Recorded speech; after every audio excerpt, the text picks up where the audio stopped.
हम देख रहे हैं इकोनॉमिक्स। गिफिन वस्तुएं किसे कहते हैं? ये निम्न कोटि की वस्तुएं होती हैं।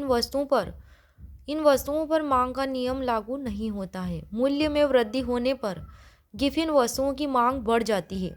अगर इनके मूल्य में वृद्धि होगी तो गिफिन वस्तुओं की मांग बढ़ जाती है तथा मूल्य में कमी होने पर इसकी मांग कम हो जाती है।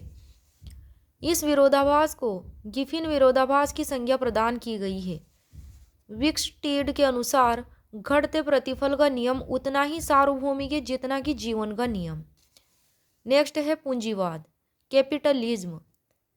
15वीं शताब्दी में यूरोप में जो नई व्यवस्था उभर रही थी उसे पूंजीवाद के अंतर्गत उत्पादित वस्तुओं पर व्यक्तिगत स्वामित्व होता है।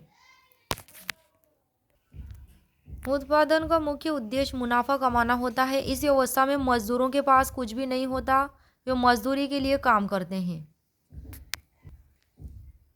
पूंजीवाद के अंतर्गत संपदा के स्वामियों को पूंजीपति कहते हैं। पूंजीवाद के उदय और विकास में उपनिवेशीकरण की प्रमुख भूमिका रही है। ग्रेशम का नियम। इस नियम के अनुसार यदि किसी देश में घटिया और बढ़िया दो प्रकार की मुद्राएं एक साथ चलन में है तो घटिया मुद्राएं बढ़िया वस्तुओं को चलन से बाहर कर देती है। फिलिप वक्र किसी भी अर्थव्यवस्था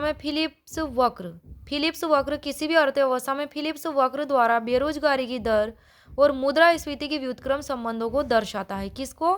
बेरोजगारी की दर और मुद्रास्फीति के व्युत्क्रम संबंधों को। यदि किसी भी देश में बेरोजगारी की दर कम है तो मजदूरी दर अधिक होती है। बेरोजगारी की दर कम है तो मजदूरी दर क्या होती है? अधिक होती है। यदि बेरोजगारी दर अधिक है तो मजदूरी कम होती है। इस प्रकार फिलिप्स वक्र बेरोजगारी तथा मुद्रा मजदूरी के बीच वस्तु विनिमय को व्यक्त करता है। ये क्वेश्चन IAS 2006 में पूछा गया था।